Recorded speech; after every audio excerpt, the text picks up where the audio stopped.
Good evening. We'd like to welcome everyone in council chambers for our February regularly scheduled town council meeting, as well as those joining us on our YouTube channel tonight. First up, we have our agenda adoption. Is there a motion on the floor to approve the agenda this evening? So moved.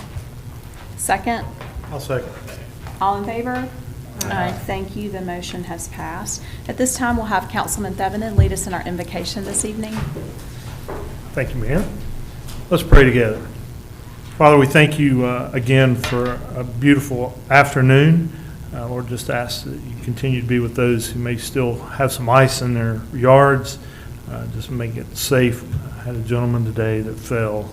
God, just ask that you'd be with that family. Also be with Janet and her family, dealing with some medical issues. God, just be with our meeting this evening. And just, again, as always, just pray that we interact each other with respect and with dignity for the office. And we just praise you and give you all glory in Jesus' name. Amen. Amen. Thank you. Would everyone please rise for the Pledge of Allegiance? I pledge allegiance to the flag of the United States of America and to the republic for which it stands, one nation, under God, indivisible, with liberty and justice for all.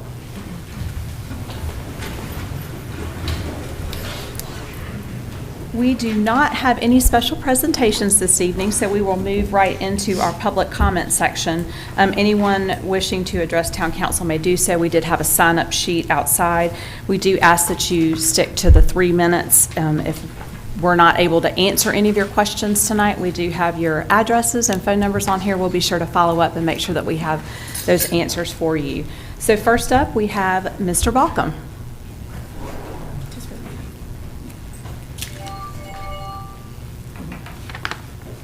All right, good evening. Thank you, everybody. And for the first time in my life, I will try to stick to 3 minutes while speaking in this microphone. My name is Chad Balcom. I live at 4393 Foxfield Court in Harrisburg, which is in the Bridgepoint subdivision. And I'm here tonight to advocate for the Friends of Harrisburg Greenways and ultimately just building greenways and the ability for community connectivity as part of this process as we start thinking about long-term planning. Before I really jump into this, just wanted to thank all of you, everybody from the council who spend, hours and hours of your time. I know we all see you here for, every month we see you on TV, we see these meetings. What we don't necessarily see is all the work you put into budgets, all of the time and effort that you put into making the right decisions that's not necessarily in front of the camera. So thank you for that. And then town staff, you guys have always been great. We definitely appreciate you as well. So as I mentioned tonight, I'm here on behalf of a local 501c3 nonprofit, which is the Friends of Harrisburg Greenways. Wanted to provide just some information and a few key achievements and to share with council tonight. First, we have provided some public resources. We began with mapping the town's entire greenway network. So you now have the ability, if you go to our website, you can actually see the mapping through that website. So if you are one of our residents, you have the ability to navigate local trails. We've also built a toolkit for local property owners who may be interested in right-of-way acquisition as well. As far as infrastructure support, we're actively organizing community support for the rail trail project. There's some key focus areas here, but specifically really focusing on connectivity to get people to Harrisburg Park. So a lot of opportunity there as well. And then ultimately, we want to also help support town staff, and we can do that in a number of different ways. But one, we've developed a grant playbook, which is for staff use, which helps with identifying and securing outside funding. We all like that, right? Yeah, absolutely. Ron, I know you like that. And ultimately, we've also been focused on community engagement. So several different examples of that. One is we hosted a story walk on the Fuda Creek Greenway. That was great. A lot of positive feedback from residents on that. Also helped coordinate a litter sweep on Bat Creek Greenway. Great news is that the folks around here do a tremendous job keeping it clean already, so there was very little work to do there. But again, we're not only advocating for the growth of this, we're also trying to make sure that we can be a tool to help the community just keep it as clean and better than we found it. And then also we've held 2 successful fundraisers. The community is definitely chipping in there. And then we have grown social media following by over 300 members. So you'll be hearing more from us. There's others here with the Friends of Harrisburg Greenway in the audience tonight, so thank them for coming as well. You'll hear from us again. We'll keep kind of stopping by, and if we can be a resource for you, please reach out. Myself, Jim's here as well, and we just want to thank you guys for everything you do for the town. Have a good evening. Thank you, Mr. Bockham, and for participating. Next up, we have Brett Crosby.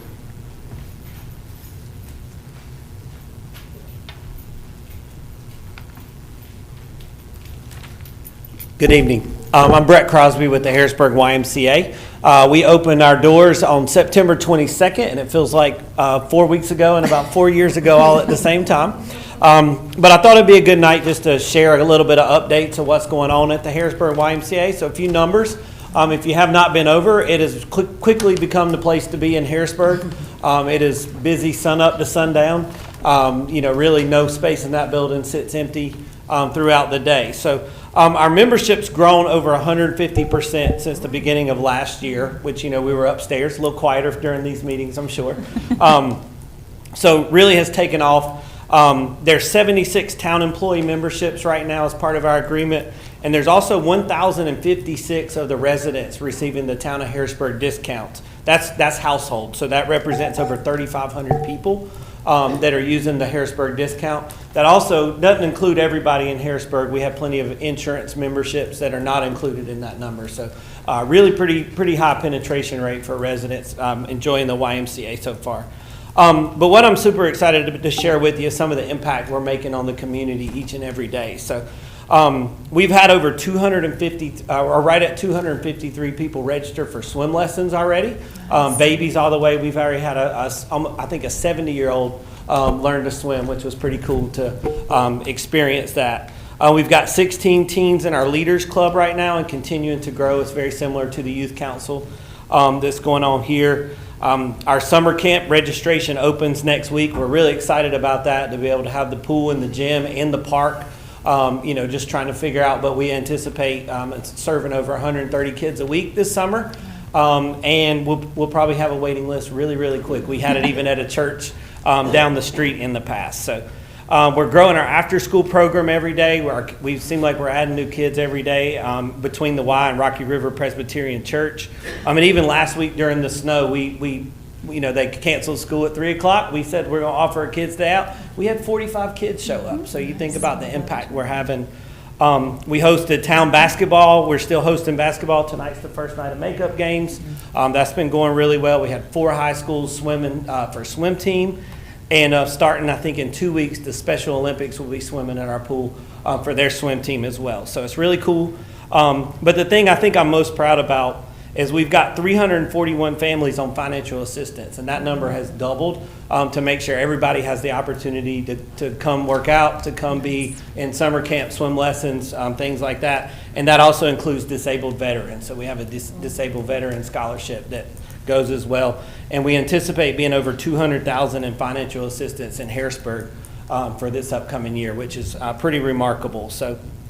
And if you guys have been in, I mentioned how busy it's been since the day we opened. We're part of the 6-branch Rowan Cabarrus YMCA. There have been 2 Sundays that we were not the highest visited YMCA in the system. So literally 2 days since September 22nd that we haven't been the busiest. So we feel that sometimes. It's crazy, but it's also awesome that we're able to be a part of the community and making such an impact. And we're still ramping up. So we appreciate all your support.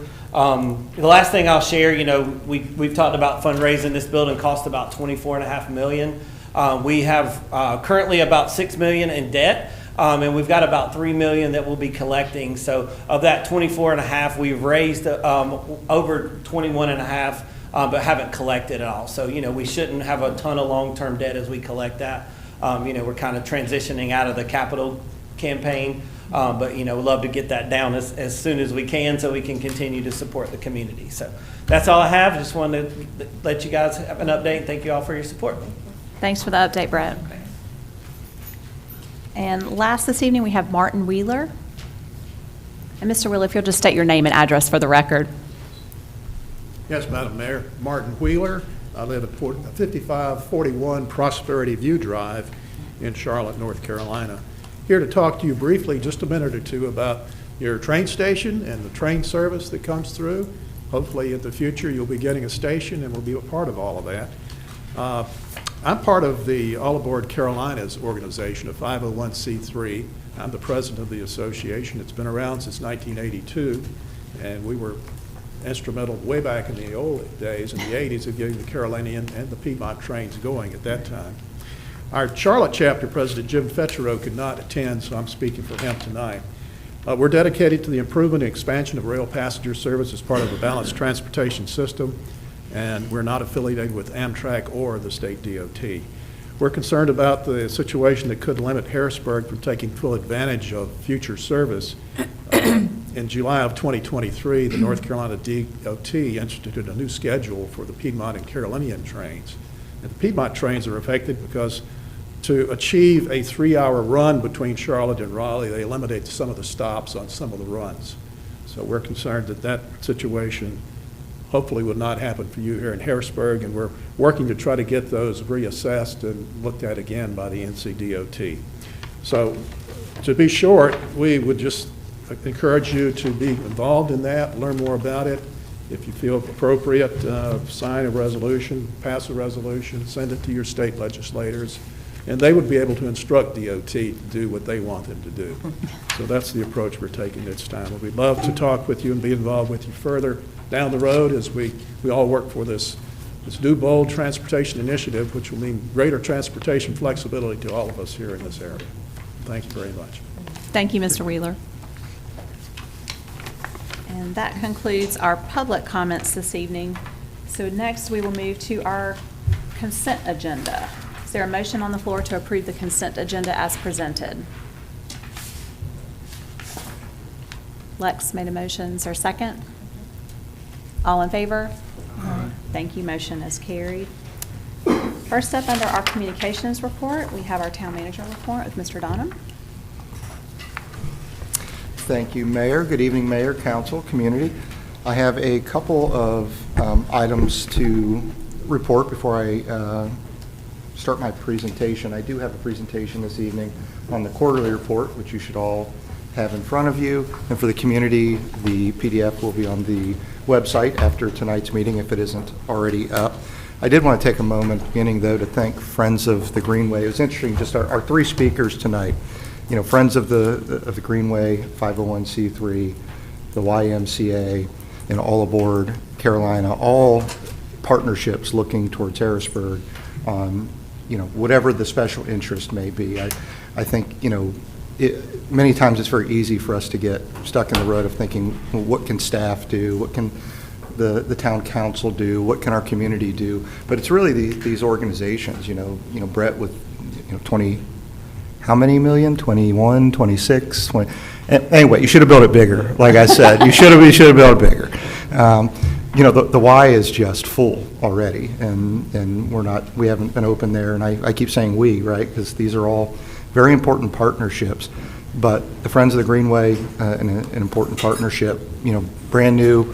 I see they're bringing in heavy hitters with Chad now to come do the speaking, right? So former Councilman Bachman coming up here and advocating for greenways, and obviously for passenger rail station with Amtrak, something that we all have in common. You'll see some of this interspersed throughout our quarterly report, so I would encourage everybody to get out and take a look at that, as well as the annual report that we'll produce this summer. And then obviously get involved with our comprehensive plan. A lot of the things that you guys are advocating for this evening are tied into that, and those are the decisions that the community has to make for the next 2 decades as part of our comprehensive planning effort, with my product placement cut here, and the mayor will have the next meeting. So I just wanted to thank all three of you for coming to speak tonight, because that really is important for all the goals that we have in front of us. I also wanted to remind people that it was cold the last few weeks, and we had a lot of staff out there, so I wanted to thank staff, our public works folks, our police, fire, really everybody across the board. It's all hands on deck for us when we get to events like that, and our staff did an incredible job. I also want to thank the community that reached out. I got lots of emails and calls and texts that people were very impressed with the work that our staff did, and that means a lot. I mean, our folks are out there, they're leaving their families to get out there and get the roads cleared. They're generally driving a decent distance to get here on pretty tough terrain and pretty tough roads to make sure that our fire station parking lots are clear, that our parks are clear, that the neighborhood roads are clear. So again, wanted to thank staff and thank the community for another successful navigation of both of those winter weather events. We have Budget Workshop 1 coming up February 18th. I want to invite everybody in the room and everybody listening at home, please engage. We have generally each year, it depends how much talking I do at these meetings, but 20 to 30 hours of debate and discussion on every single dollar that will be spent in the upcoming year. We decide on every project, every appropriation, every position, any program that is important to you. That is your opportunity to come address the town council. You also get to sit there and, sometimes it's dry. Sometimes you got to sit through hours of conversation, but it's very important. It's your community. So I'd encourage everybody to be there at the next budget workshop and at all the workshops that we'll have leading up to ultimately a budget adoption in June. This first discussion will include forecasts, our look ahead. We'll do summaries of our council survey results and kind of all of the data that we've gathered so far, and we'll discuss the challenges that we see coming up for the year and the opportunities that we have as well. Without further ado, we'll get on to the Q2 report, which everybody should have a copy of in front of them. Not necessarily going to reference it. I'm going to hit things at a high level. If you'll remember, this is a new initiative that we've begun this year. Q1 was presented in December. This is a work in progress, so we are refining it as we go. Q2 and beyond allow that trend analysis. So in December, we just kind of had a point-in-time analysis to look at our data, how are we doing. Now we'll be able to track that over time, quarter to quarter, year over year. And what we're really trying to do here is tie all these back to our goals, our objectives, and our benchmarking, as well as tell the story of what we're doing quarter to quarter and not just waiting for a budget process every year and having kind of that check-in every quarter where we can make adjustments. Here you just see our cover and a table of contents, 34 pages of information that tells the story of everything that we're doing.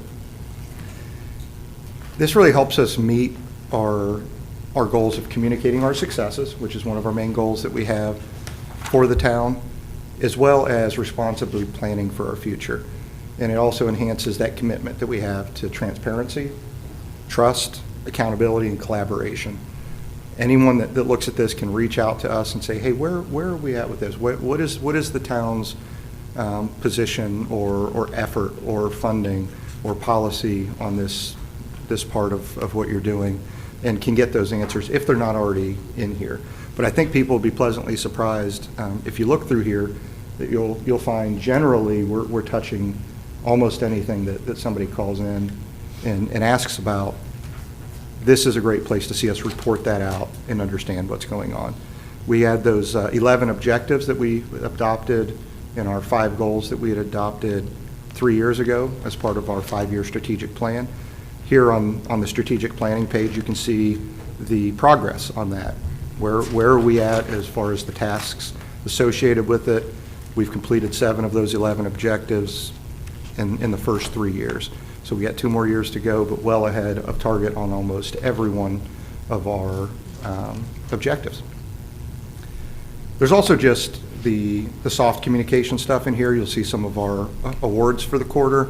The 2025 Destination Visionary Award, where we're recognized by the Cabarrus CVB for being a visionary destination.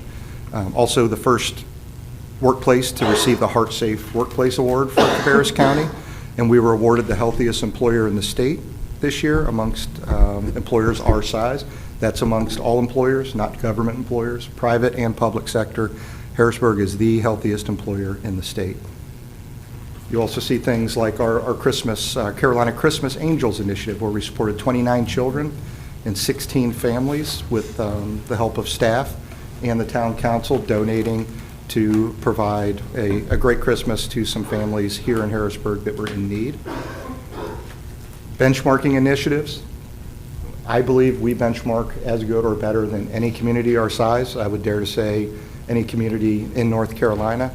And I think we're starting to be recognized for that more and more as we go to events like the Municipal Benchmarking Initiative UNC School of Government hosted, where they had their strategy sessions. You can see a quote by the famous Tarisha Sharif, our HR director, in the back of the room there. And I think just, if nothing else in the middle, blew everyone's mind away. Some of the things our staff are doing are extremely innovative, and we're pushing the envelope of what government can do. And then we're happy to communicate that out to our peers. And it is really a surprise to them to see what we're doing in the way of benefits, benchmarking, and really just running government in a very data-driven, analytical way. We also had the announcement of Ford Performance Racing School that relocated to Harrisburg in Q2. That brought 25 new jobs with a $6 million investment right here in Harrisburg. Throughout the rest of it, you will see data, lots and lots and lots of data that some of our staff love and some don't. But we're going to be data-driven. This is the only way for us to measure our results.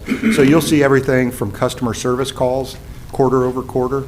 Last quarter, we had 7,325 calls to customer service. Walk-ins were 1,243. You'll see very granular numbers like purchase orders that we had in the finance measurables, as well as how many requests that we've had on the new Quick Fix app, where you can go and geolocate any problem you have in town and send that directly over to a staff members.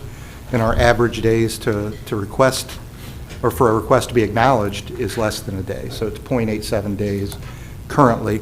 I'm sure as those numbers go up, that's going to be a little bit tougher to manage, but so far, so good. You'll see basically every department will have some type of success rate, some type of measurable, some type of number that goes back to those goals and initiatives that we have. Driveway inspections, violations, how many athletes we have in basketball or winter athletics per quarter. And then you guys are used to seeing fire calls and the deputy calls, but those are also in there with a little bit more detail, and again, we'll be able to track those over time. All of this really adds up to what our the real purpose for this is: are we getting results? Are we measuring, adjusting, and getting results? We can have all the data we want, but to what end? And this is a way for us to have that accountability and visibility to the public, and obviously to the town council and to town management. But then we take this and we make those adjustments, and we try to operate in a way that gets our goals accomplished. And when we did our community survey, which this will be public after we go to our second open house at the end of this week, you guys have all had a copy of this. You've seen some of the numbers, but I took out some snapshots here, measuring, adjusting, getting those results. What has that resulted in so far? Well, if you ask our residents, Harrisburg is a place to raise children, what is their perception? Our residents would tell you 99.8% of them believe we're excellent, good, or average. If you remove average and just go to excellent and good, we're at 95% of our residents would tell you Harrisburg is a great place to raise children. We see similar numbers as Harrisburg is a place to live, overall feeling of safety, and overall quality of life. Coming in at, again, north of 90% of our residents believe Harrisburg is good or excellent when it comes to quality of life. If you ask them, are we above average at least, 99% will say that Harrisburg overall quality of life is above average, which is remarkable. This is what we've been shooting for. It sets the bar pretty high since it is our first community survey. It's hard to get over 99% on some of these, but that doesn't mean we won't give it the old college try. And one of our next goals after just overall quality of life is public safety. Quality of life, public safety, and then you'll see our recreation efforts on the next page. How do people feel? How are they satisfied with our public safety? Again, 94% would say we're good or excellent. Those numbers don't really exist in law enforcement or public safety in today's day and age.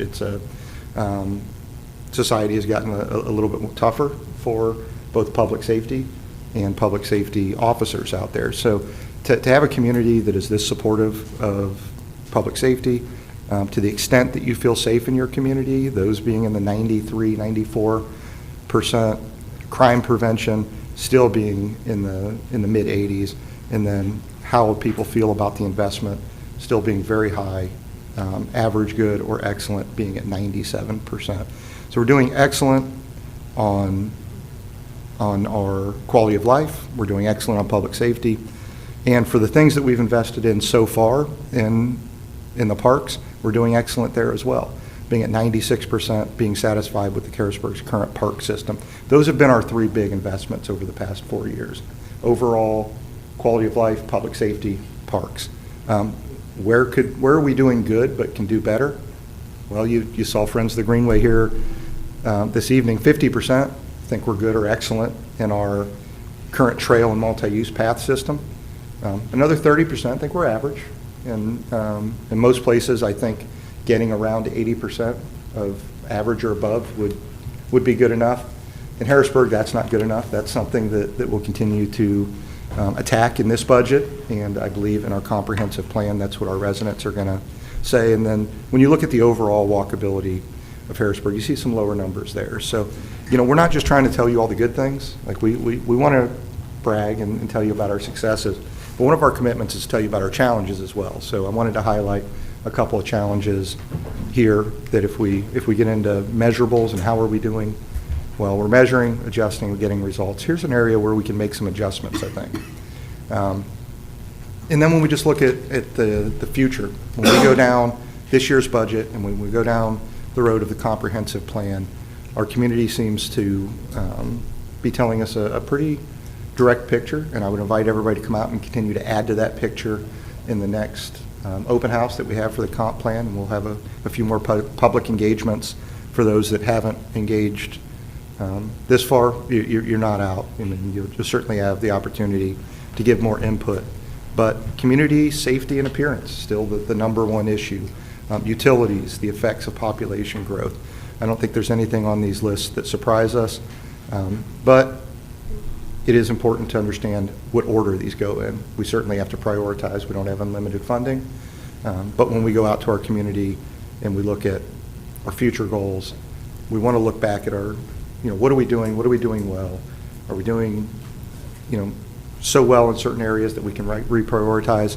These lists will help us do that, as well as when we go into what do we think, what does the community think the town leaders should emphasize the most over the next 5 years? It tells a very similar story. Population growth being number one, community safety and appearance being number two, and then access to quality goods and services. So that's a long way of me saying we have a beautiful report here put together by our wonderful staff. We're going to continue to revise and enhance this to tell that story over time. But I do think it's an excellent tool for trust, transparency, and for us to go ahead and measure and make adjustments and make sure that we're getting it right.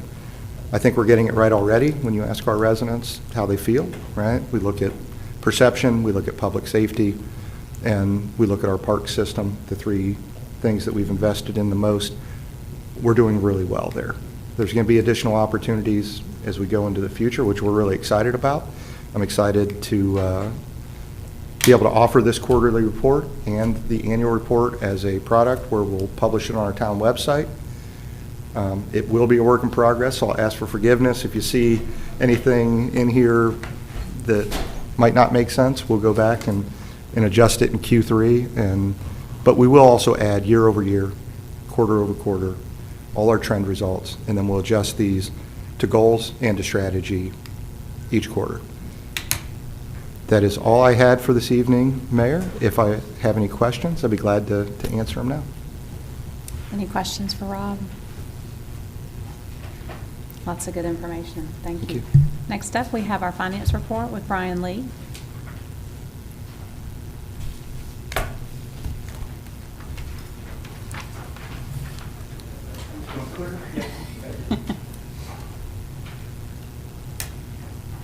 Good evening, Mayor and Council. Have your finance report as of the end of January. So we're about 58% of the way through the fiscal year.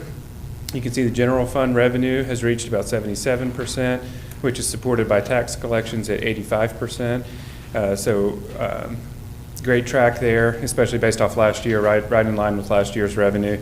What we received this week as far as our deposit from the county brings us up to the high 90% point. So we'll be collecting motor vehicle taxes for the next couple months of the fiscal year, but everything is really good on our tax collections for this year.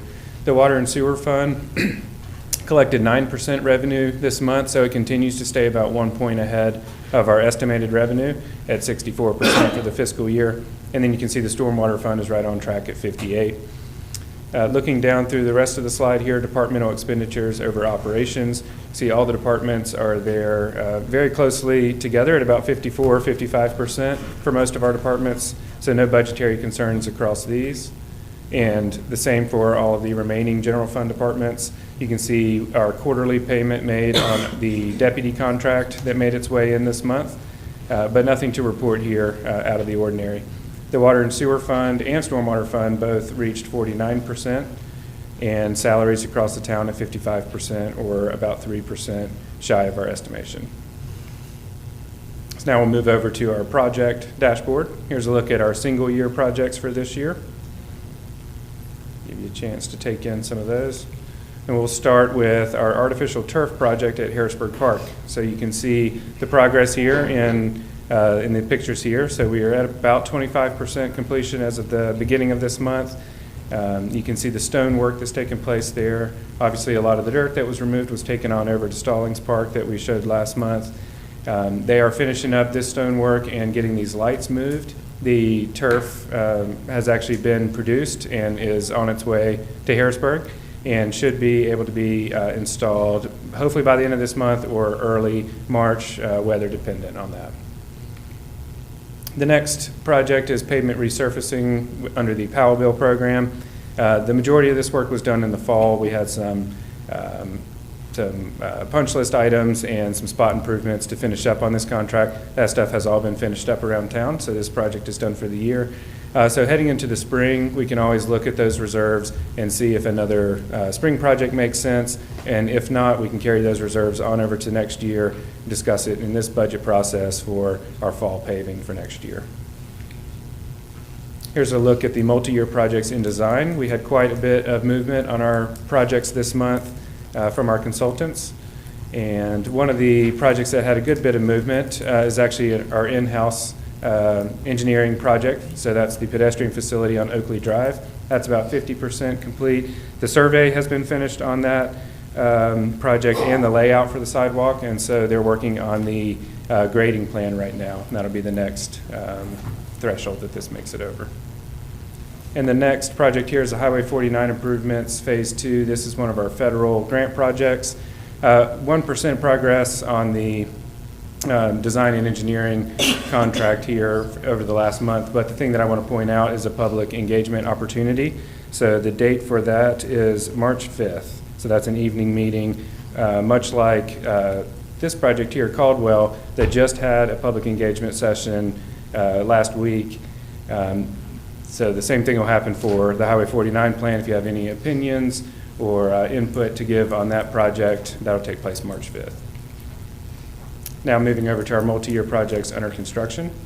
Traffic mitigation for Cambridge Drive is at about 55% complete. The culvert connection and grading are well underway there. A little bit of a slowdown with the weather over the past couple weeks, but that should get back on track, and we should see the road start to form out there pretty soon. Here's a look again at the parking lot expansion at Stallings Park.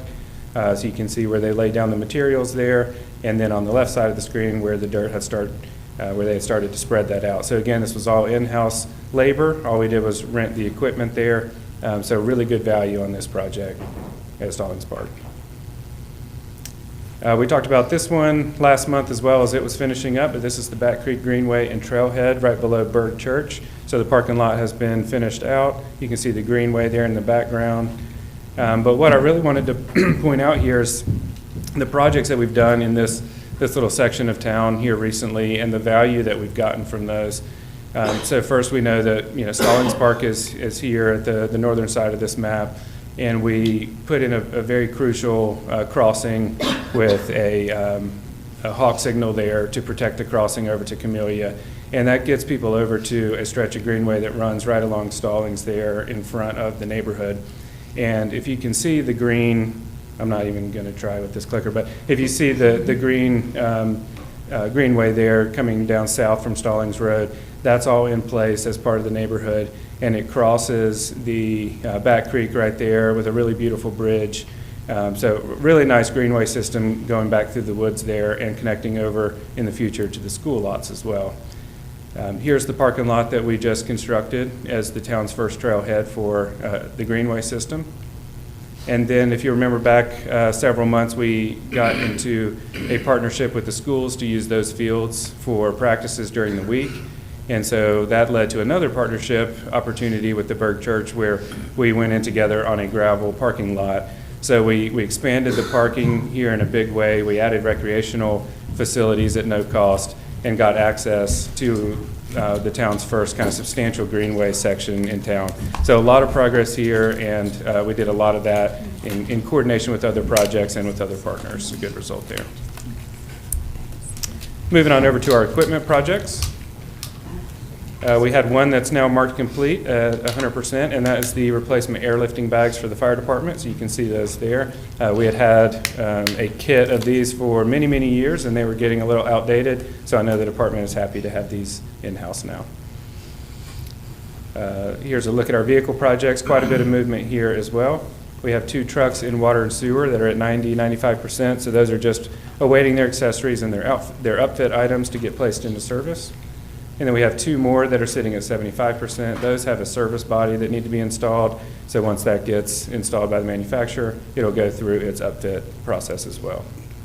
And 1 vehicle has been placed into service this month, and that is the Fire Chief's Explorer. For professional services projects, the comp plan is the big one going on right now. So as Rob mentioned, we have an open house on February 12th. That's Thursday evening at 6 o'clock at the YMCA. And so that's a drop-in style event that'll give participants a chance to react to the survey, see a draft of the land use plans and place types, and more.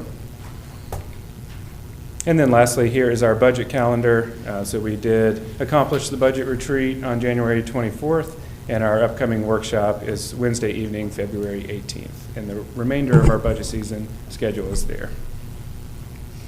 So any questions? I do. Yes, sir. I have a question. The new turf, is there any, and maybe Jim's back there, any associated equipment with that? Do you just install it, you don't rake it or throw little beads down or wash it? Or There is one piece of equipment, and it's something that drags and kind of stands the fibers back up. Right. And that came with our contract, so they'll give that to us when they install it. And I believe it's every 40 hours we have to drag the field, but it's very, very minor. All right, so that's capital improvement already been accounted for. No Yes. other recurring costs with turf? We don't have to repaint it or change the oil in it or something? We do some semi-permanent paint, but that's very minor as well. So you can put that on and it lasts for, I think, 6 weeks or more. Okay. So there is that, and there's the drag every once in a while. But as far as I know, that's all the kind of additional costs that go into it. And the other thing, sorry, this may be a little out of your area, but if my kid had cleats last year, has he got to buy different shoes and different jersey or something, or? That's right in my wheelhouse. How old is he? How much did he grow? Hey, well, he's turning pro. so- Good for all, and you can actually. Okay. So maybe a communication program from, you know, yeah, why we're doing this and why it's great and the hours we're extending and all that. This, I mean, I think it's a wonderful thing. We just need to advertise our success a little. Okay. Yeah, great. Any other questions for Brian? Thank you, All sir. right, thank you. Next up, we have our law enforcement update with Lieutenant Helms.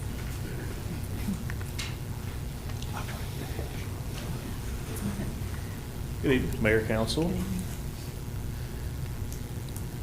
So we've updated our slides a little bit and threw on a couple new things in there for you, so I'll kind of walk you through those as we go through them.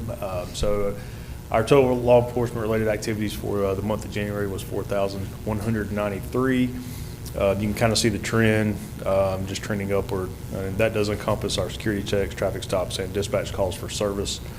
So still hovering around the average there of 3,882 from the past 11 months. Security checks, again, those are a little higher, 2,085, with an average around 1,027, up some from last month as well. And lastly, traffic stops, 1,038, just above our average of 1,028. And non-emergency response time, again, is hovering at our goal objective of around 7 minutes, average is 6 minutes and 44 seconds, January is 7:18.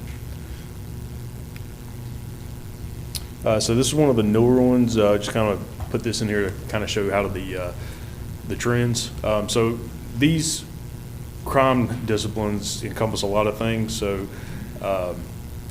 the way they're reported in the National Incident-Based Reporting System is they kind of lump, crimes against person, a lot of different individual crimes into that category. Likewise with crimes against property and white-collar crimes and vice crimes. But just so you can kind of see, so we're going back, or we're looking at January in the red, December, and then November in the gray and blue. Non-reportable offenses, those could be anything from like a death investigation where it was a natural death. So it was reported, something we responded, but there's no actual crime that occurred. And also it could be anything. We take what's called information reports, where somebody just might feel like they need to report something, they want it documented. So there's actually no crime that occurred, but they feel like that it needs to be reported somewhere. So those were some of the non-reportable offenses. Crimes against society, those are like your DWIs, things like that, vice crimes, narcotics, possession, firearms possession, weapons offenses, things like that. White collars, your frauds, scams, that kind of stuff, check frauds, credit card frauds, identity theft, and crimes against property is going to encompass most of your larcenies, breaking into motor vehicles, breaking and entering homes, things like that. So non-reportable is a little bit up, but again, that's not necessarily a bad thing because those aren't really criminal offenses anyway. And crimes against society, like I said, the DWI offenses, things like that, they're just a little up. For the most part, everything else is trending down. They're not super high numbers anyway, but they are going down, so that's always a good thing. And moving on to the next slide, you can kind of see how they break down. Again, our non-reportable offenses are 29% of the calls for January, or 29% of the reported calls. Crimes against persons, 10. And when we say crimes against persons, like if you look at the assaults up there, 7, most of those are generally known things. It's not somebody that's just walking around Harrisburg assaulting people. Those are known individuals. It could be kids fighting. It could be a domestic situation. So again, it's very, very low. And really the two biggest ones that bring us up to almost 50% is the crimes against property and crimes against society, which again is going to be your DWI offenses, and then your larcenies thefts, motor vehicle thefts, property damage, things like that. And lastly, so last month we had a autistic child that left home. He had a moment. This was actually turned out to be a great story. We were able to locate him within about an hour. So his parents called. This is Officer Robinson Church, and this is the one to the left there is just a Google Earth View satellite. The one on the right is the actual drone imagery that, if you can see that hot spot that's circled in yellow there, that's actually him. So he's 12 years old. He was autistic. Just had an event and left home. So naturally, he was scared, things like that. So we had a great turnout from our first responders. We were there within minutes. Started, getting all the information we needed. We did a reverse 911 call. The citizens were great. Also, we had several calls saying, "Hey, I think this is it, or this is him down in this area." They're not sure, but we want to check out every single thing we can, given that But anyways, what ultimately led us to find him was the drone, which one of our Harrisburg deputies is the drone pilot. So fortunately, this time of year, the leaves aren't on the trees, so we could get a good thermal image of it. And found him. He was okay. It was rather cold that night. I think it was around 40 degrees, and he had gotten wet in the creek. But we were able to use the drone, walk a deputy right to him, got him out, had EMS check him out, and he was fine, just a little shaken up, a little cold, but got him back to mom and dad, and so just a great attaboy for the deputies, for the county drone team. And we also had the county SBR team.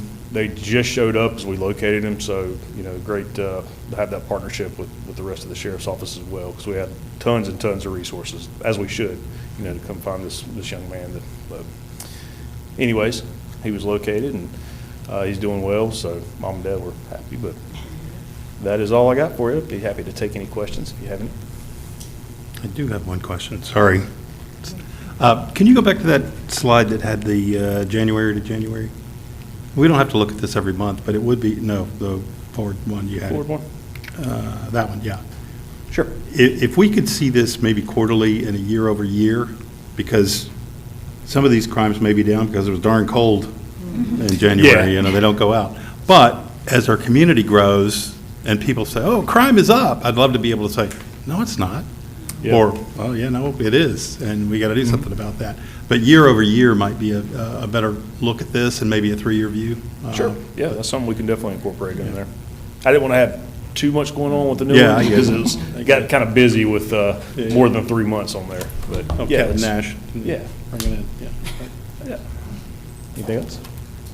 This is very, very good information. This is really good to know what we're looking at, what we're dealing with. Of course, you can't, bring it down to zero. People are people, but Right. it's good that we can see what actually is going on, especially that breakdown when you have it by, Yeah, absolutely. And numbers. we use that information to try to kind of identify hotspots Yeah. and use the data to our advantage, so we can try to prevent some of the criminal activity. But again, like you said, people are going to be people, so it's never going to be Yeah. completely gone, but Yeah. we do our best to keep it under wraps.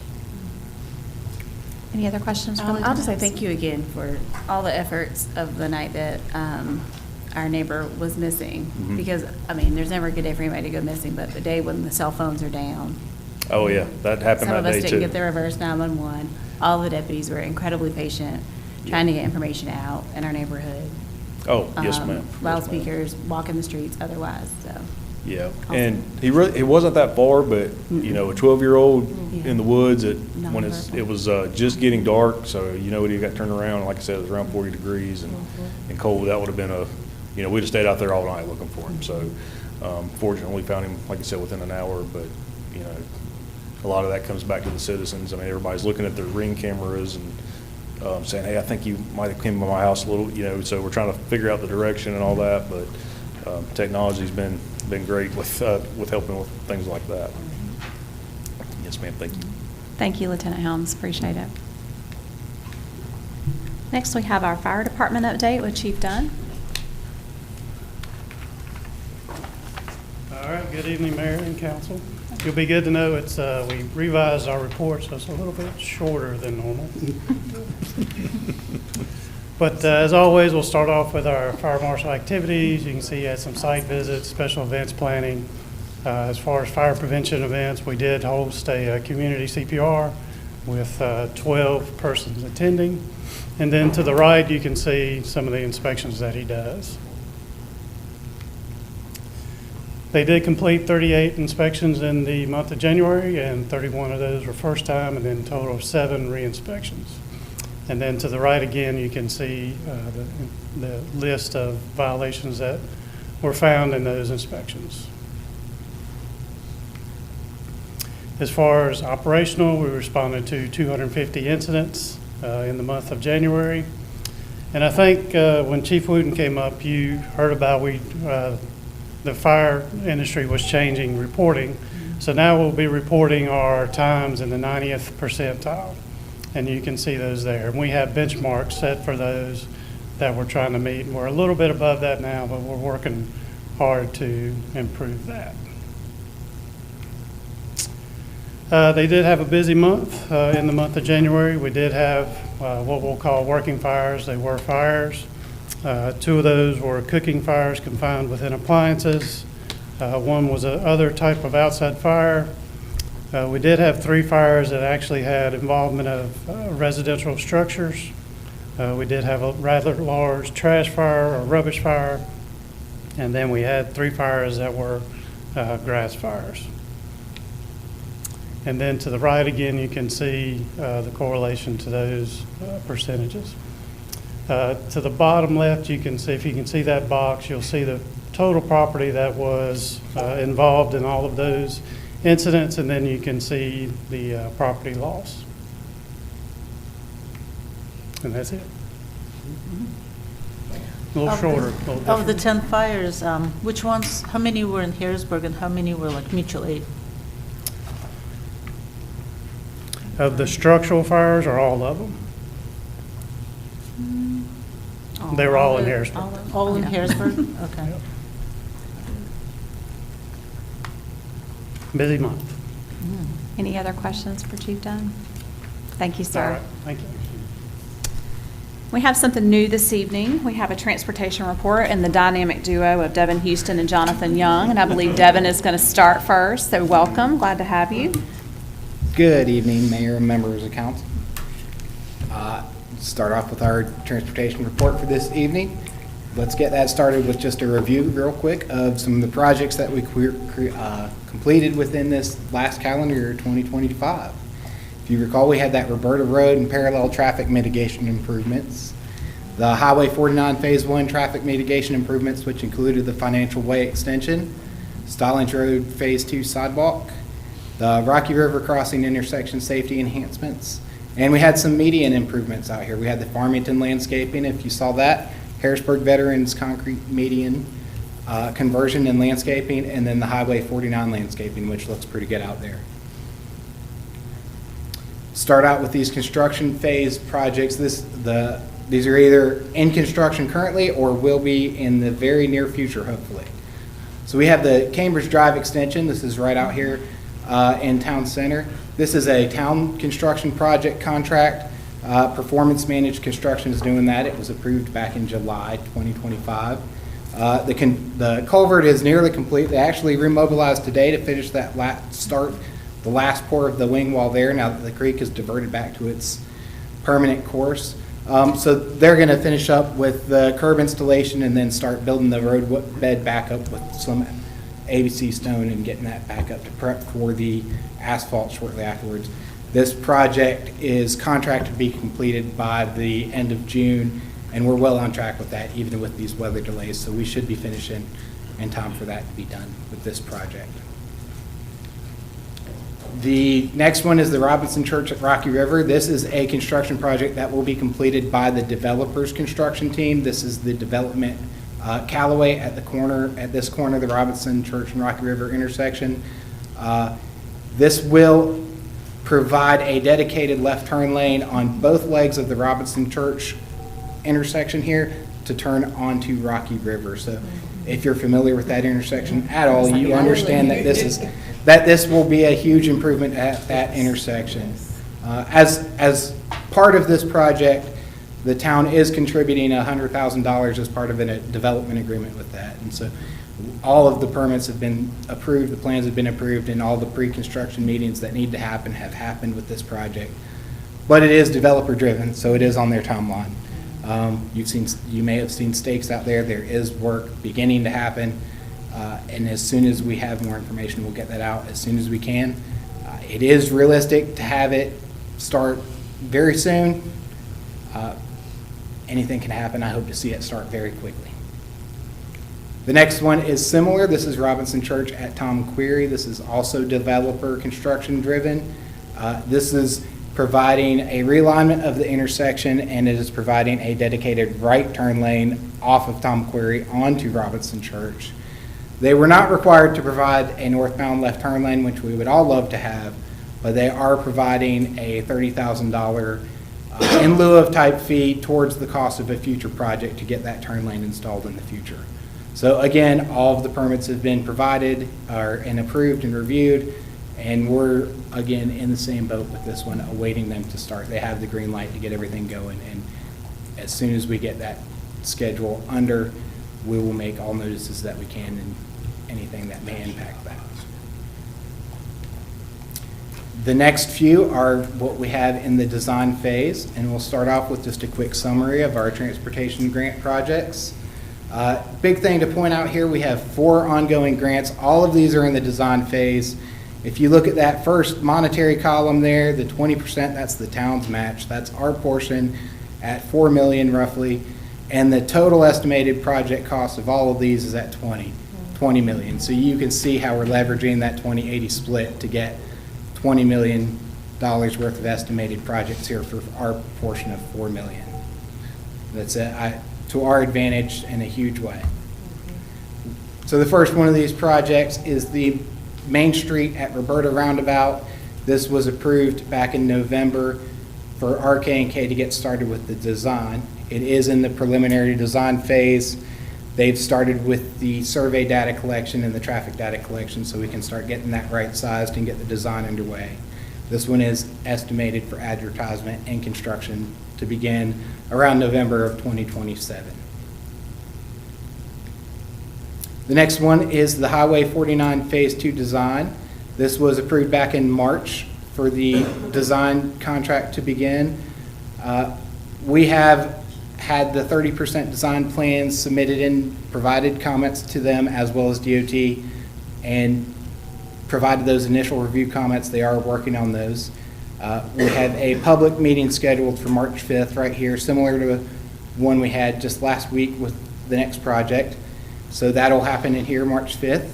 And the estimated advertisement for construction of this is to begin in roughly July of 2027. So the big win with this project is everything along the corridor. It's not completely set in stone yet, but the big win with this is, if you notice, the existing curb and gutter on the edges of this corridor, the 49, this portion of it, is we don't have to move that to make this cross section work. So that's a huge cost savings once we get to the construction portion. The next one is the Caldwell Park Extension Phase 1. Several of you were here last week for this information session. Hopefully you got to interact with Roman and Aaron that were here to discuss this project with them. This public meeting, again, was last week on the 4th. We're at 30% plans. They're working to address the comments on those, and we expect the 60% plans in early March to get those completed.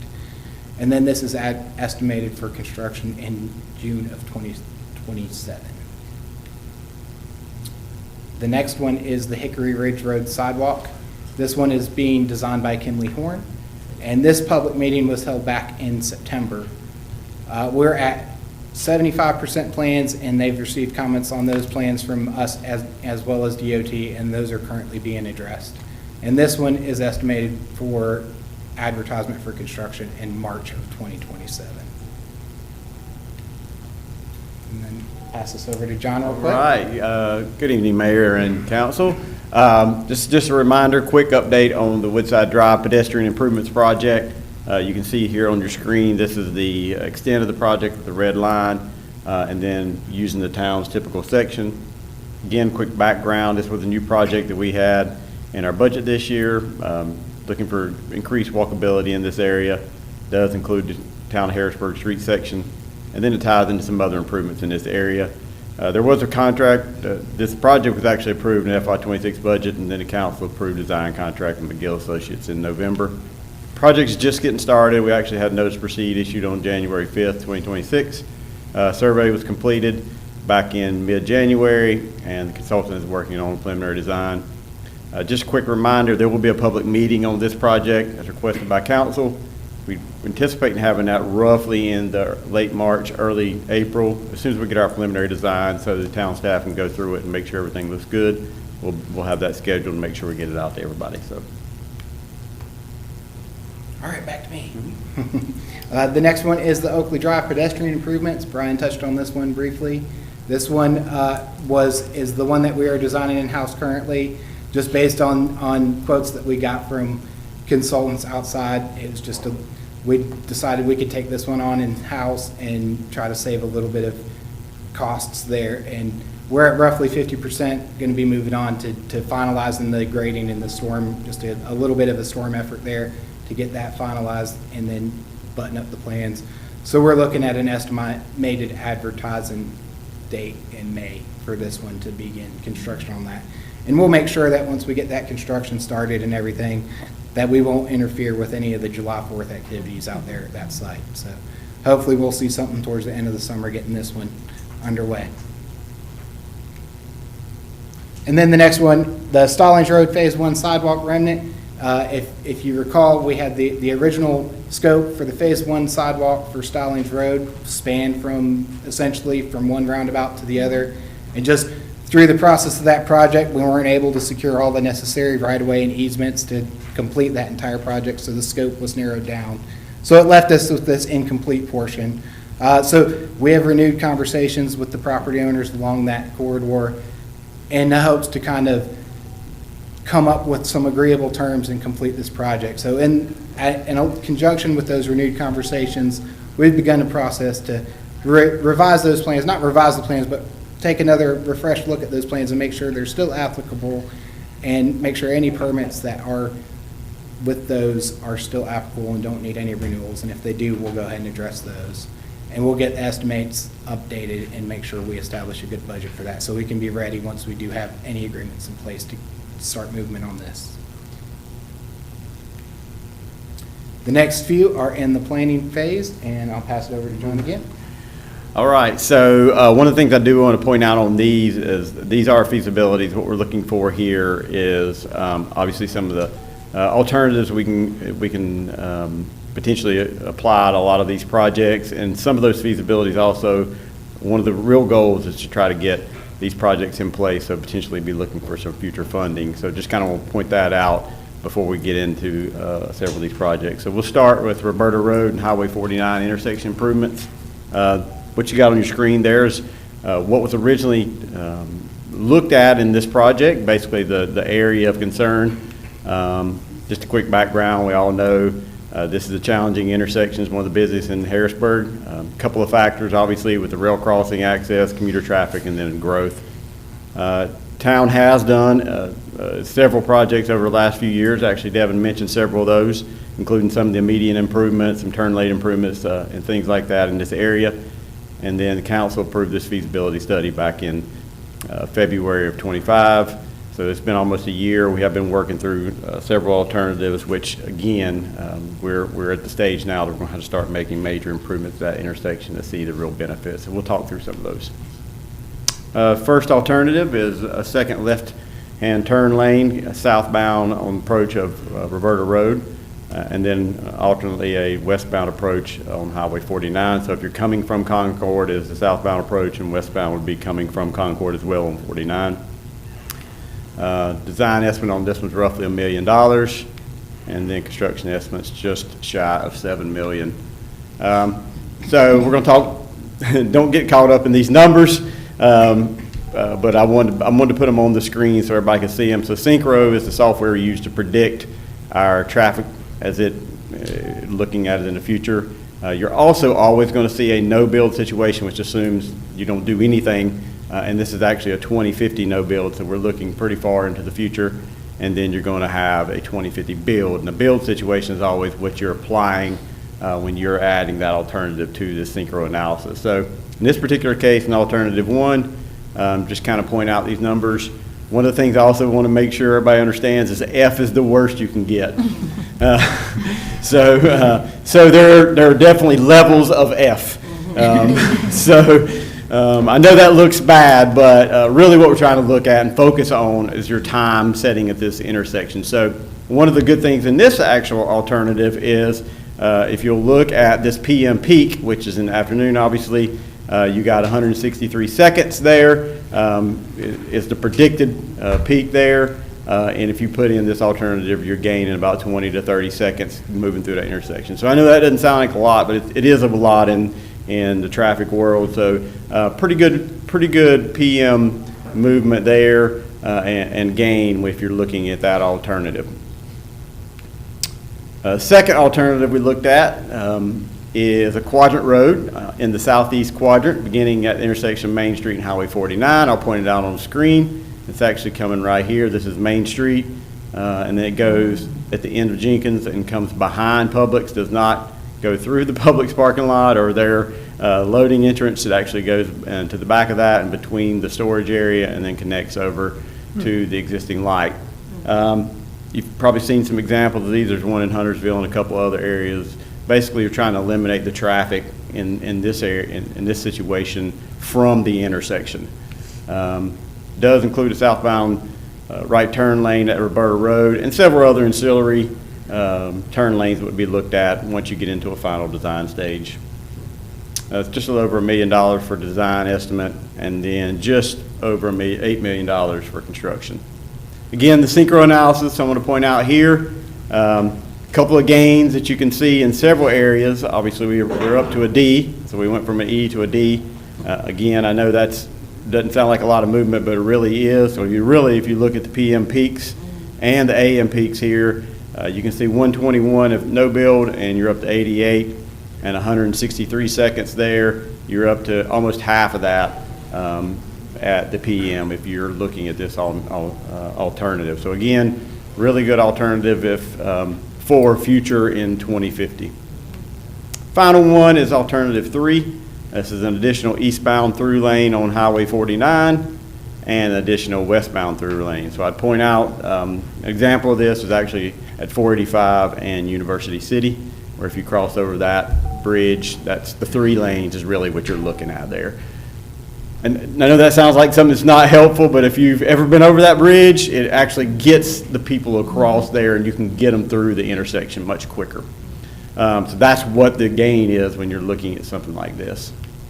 Design estimate, again, is just over $1 million and roughly about the same cost as alternative 2. Again, that synchro analysis, a little bit different. It actually gains on the AM side here. So you at 121 in the morning, and now if you do, an estimate is 94 seconds in the morning that you would be sitting at that intersection. So a little more gain. You do have a small gain in the PM peak as well, but not a ton there. But again, I want to point out that any gain in the F is a benefit.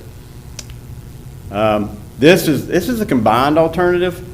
So this is taking all 3 of those alternatives and putting them together. Is really where you start to see your major improvements here. So again, no build situation, you're an E there in the morning, you got all Fs, and then we start to see some major improvements over here with a 2050 build if you apply all 3 of these.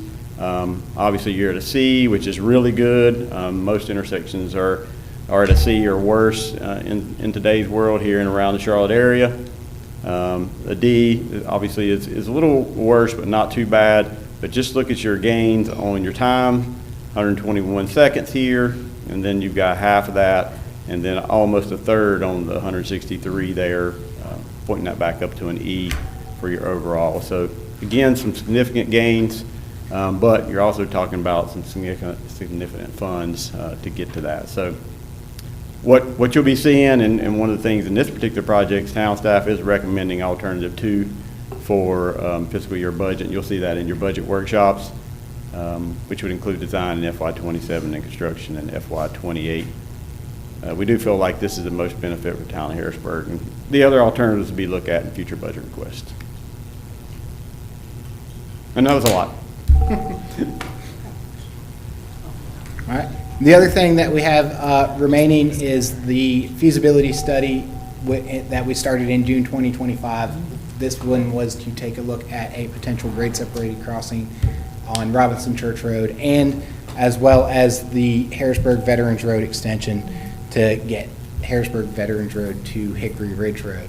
So this is just to take a preliminary look at the potential challenges, any obstacles, benefits, and impacts that both of these projects could potentially have. So as John mentioned earlier, the feasibility studies, they're a great first step towards any potential grant applications and funding opportunities in the future. So that's one of the first steps we're taking. This is a draft. We got the draft report just last week, so we're taking a good look at it, or on January 19th rather. taking a good look at that, and then we'll provide any comments to them once we get the final report. Then we'll take that and we'll go from there and make any sort of recommendations that we may have. And thank you very much. Thank you so much for this information. Question, can you go back to, what is it called, the Synchro, what is it? Synchro, yes. Synchro, yes. So what is considered in the estimate, what variables did you put in? Because it's all in F, right? So that's not good. So what's the estimated growth? Like, what factors did you put in to estimate out to 2050? That's a great question. Typically, growth factors are around 2%, and you use it essentially across the board. So it doesn't matter what you're applying that growth factor to, whether it's a planning, anything, it's the same thing on that synchro analysis as well. That's about what the growth factor is in North Carolina as well. Ours is actually a little bit higher, obviously. We do see a lot of growth here, but it's a little bit higher than it is across the board and across nationally, but that's about what that is right there.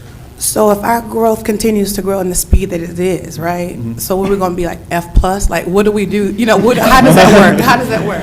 That's a great question, Doc. That's a great question, Dr. Banks. I'm just curious, how does it work? Yeah, so, well, one thing I will point out here is we also are looking at 2050. So this, I mean, you know, we're talking about 25 years into the future at this point. What you typically see in those situations is you start to see an evolved corridor plan. So for example, 49, by that point, you might be looking at a larger corridor along there, or you start to see some of the other alternatives come into play. Maybe you're directing traffic before they get to Harrisburg, or potentially some other alternatives that you don't necessarily see right now. Although I will point out, when you come to our comp plan meeting on Thursday night, you will see some of those things from an overall perspective and not necessarily related to that thing. And you'll be able to see the transportation network is kind of planned in some of those. So anybody that shows up there, we can talk through some of that as well. It'll all be driverless cars by then. Thank you so much. Yes, ma'am. Mayor, I can't let a good transportation presentation go without adding a couple things. And I want to thank Devin and John. You know, we have so much going on in the transportation realm that, you know, and we had discussed this as a group. We forget everything that we're doing. It's hard to just keep up on all these things. So there was a good chunk of these that we went through that are local stuff, like, you know, Cambridge Drive and some of the stuff that we're doing. Keep in mind, vast majority of these big ticket items that we're presenting are not our responsibility. They're not our asset, and they're huge numbers. This 1, 2, 3 combined that John put up, it's like $24 million.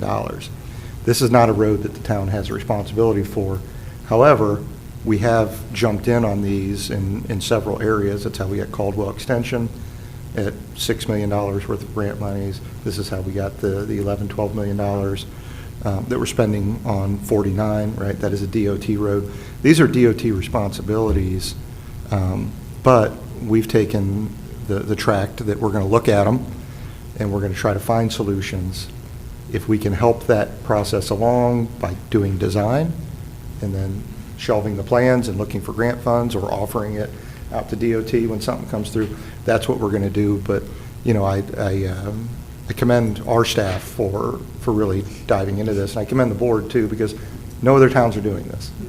Basically, when the community comes to the council and says, well, traffic's a mess, most councils say, well, not our that's DOT.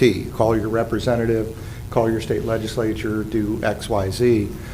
So we are doing something about it, and we're one of the largest recipients of state funds, thanks to the work that we've done here.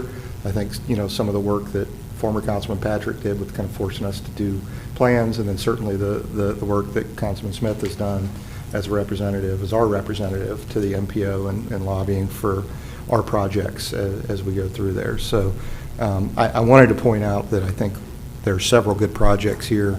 I don't know that we'll be paying construction on any of those, that we don't have that type of local property tax dollars. But it is good for us to at least do what we can, acquire property like we did it for Veterans Extension, knowing that, hey, we're going to try to get DOT money to do something like that. Designing Caldwell Extension, knowing, hey, we can go get federal money for that. So I just wanted to clarify those two, because I think some of these problems can seem daunting when we start looking at them, if we remember, hey, we're trying to solve the state of North Carolina's problem, and we're just a town. But we'll do our best. Any other questions? Thank you, gentlemen. That's a perfect segue into a couple of mayor's comments that I have tonight. Several of us attended the elected officials breakfast hosted by Centralina a couple weeks ago. We had a great discussion with our state treasurer, Mr. Briner, and just to kind of piggyback on what Rob said, us having a seat at the table really means a lot, just to have that face-to-face with the people that we need to be interacting with for some of these big projects. So thanks for all that attended that. We have been really busy over the last little bit. We were able to squeeze out our budget retreat before the ice storm apocalypse happened, so lots of work to be done there. In the meantime, we had our housing summit and our Caldwell Extension public engagement meeting. We are really looking forward to this coming Thursday, so I need everybody to mark their calendars. So if you've been part of the One Harrisburg, this is something that I am incredibly proud of and thankful for our staff and our council for putting the time and effort into that. To get 900 responses on a survey is really kind of unheard of. And I think that really goes to show we were trying to meet our residents where they were at. We had 12 neighborhood meetings, 5 stakeholder meetings, 2 pop-up booths, and already 1 open house at the YMCA. So the second one is happening this Thursday night from 5 to 8 at the Y. Even if our residents went to one of the 12 neighborhood meetings, this is a really good one to come to because now you're going to get to see all the visuals. So if you went to the one that we had, I think was it October? My months are running together. September or October when we had the first one. About half of the gym space we had some visuals up. This time, the entire gym's going to have visuals. And a lot of that you're going to see some of those responses from that comprehensive plan. So I think it's a really good take for all of our residents to be able to come and see some of this put together. So please mark your calendars for that. Also mentioned we have our next budget workshop on February 18th, and then on March 5th we have our Highway 49 public engagement. All of this is on our website. It's all on our social media. We will do our best to continue to get that out there because, again, having our residents show up and giving that input is really critical, and we've seen good progress with the One Harrisburg project, so I'm hoping that will trickle down to some of these other items. So that is all I have this evening. Are there any council comments tonight? I'd like to, Brian's still here, congratulate Brian. I think it's a signal not only to Brian, his investment in our community, but our investment in him. And I was telling Rob before the meeting, the best place to find new employees is old employees. So I think it's a message to all those in Harrisburg. There is a path forward, so congratulations to you. I'd just like to commend Public Works and the Fire Department and everybody for the work they did last week, getting those roads cleared off. Most of us probably saw the forum, and people were asking, when are they coming to clean my neighborhood? I think that was, we are not responsible for state-maintained roads. Just make sure everybody's aware of that. But our staff did an incredible job getting those neighborhoods cleared off, and I think there were many neighborhoods where you could get out of the neighborhood, but couldn't go very far once you got out. So I saw the plows were going through courtyards over there early in the morning, and I know they worked all night the night before, but kudos to you guys. That was great work for our town. Back to back. Thank you. Very helpful. Any other comments? Okay, we will move into our public hearings, and first up we have the Berg property annexation, and Shelley is going to present that to us. Thank you, Madam Mayor. Madam Mayor and Council. Yes. This is you. Yeah. Okay. So Mike's going to recuse himself from this. I'll mention portion. this property is the Berg Church property, so obviously Mike has a conflict to this, and we'll call you back in when we're done with it.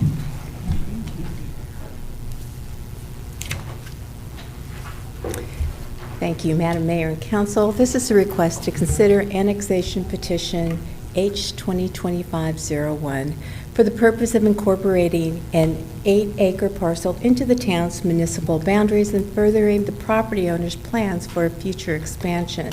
Staff's recommendation is you conduct the public hearing and adopt the annexation ordinance approving the petition.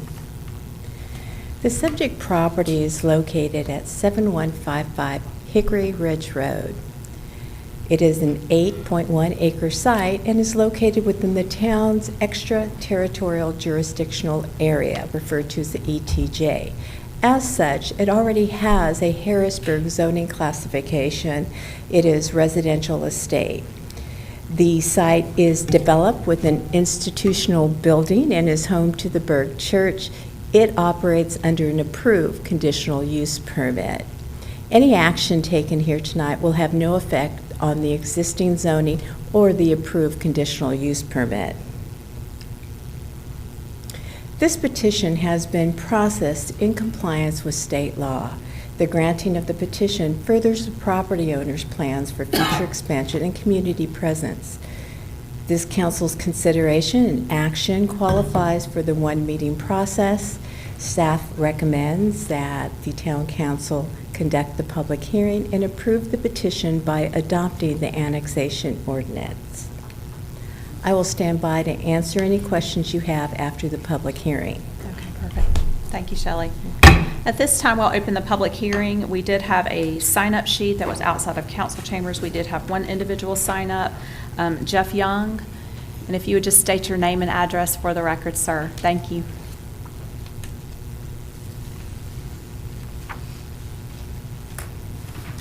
Mayor and council members, my name is Jeff Young. I'm a community planner, landscape architect, assisting the church with their annexation process and been involved in their overall planning and design team in the process. As you know, the church is a very dynamic collaborator with the town in a number of different areas. And we appreciate your consideration of the annexation petition and look forward to being approved, and also appreciate the guidance that Shelley has provided to us in the process. Thank you, sir. That concludes public hearings. Council, are there any questions that you have for Shelley?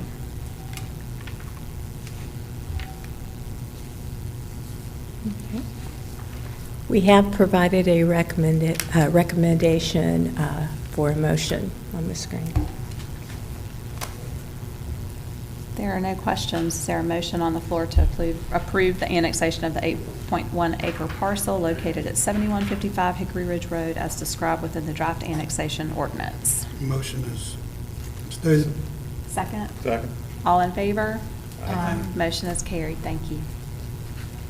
Our second public hearing of this evening. Shelley's going to join us the other again. councilman? No.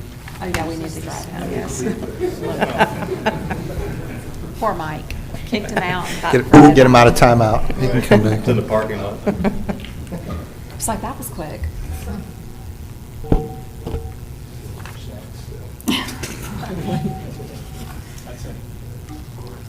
While he's coming in, Shelley is going to, it's a request to rezone a 3.85 acre site from neighborhood commercial to a conditional general commercial zoning district for foils.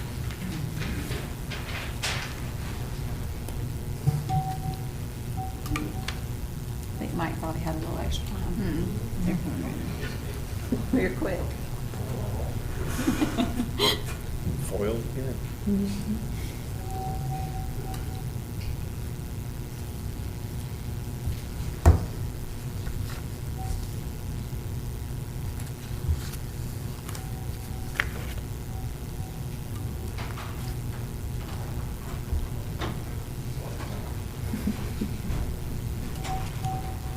Welcome back. Thank you. I almost forgot about you.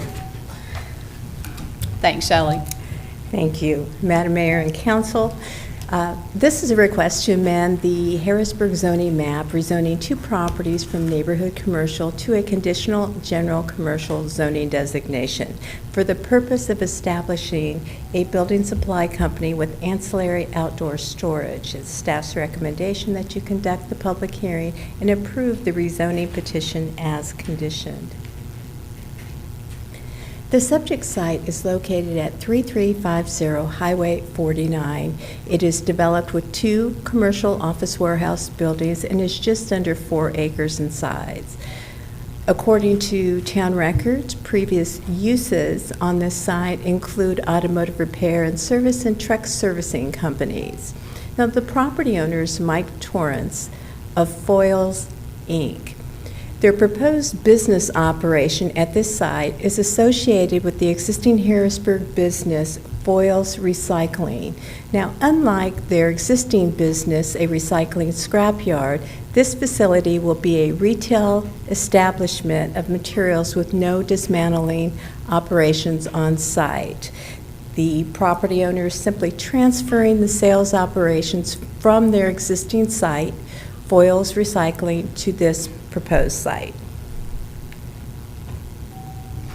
The image on the left represents a location map. The subject site is located on the north side of Highway 49 in our eastern corridor. The image on the right depicts the subject properties. Again, the site operates as one but consists of 2 properties with shared circulation and a shared access to Highway 49.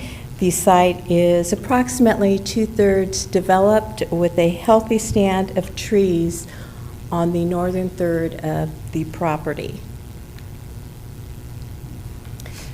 The map on the left represents the natural environment of the area. So in the area, there's floodplain, floodway, a stream, and as you can see, it's heavily wooded, providing a natural buffer between all the businesses adjacent to Highway 49 and the residential district.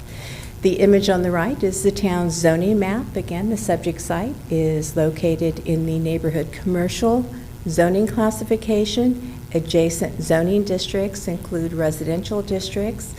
Further to the east is the employment center, which is comparable to a light industrial district.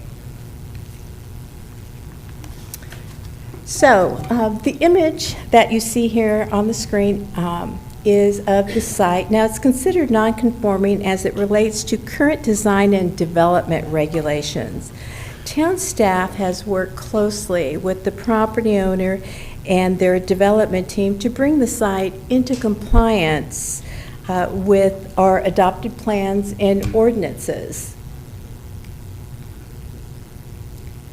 The site plan, as provided in your packet and proposed here tonight, is in compliance with the Highway 49 corridor plan.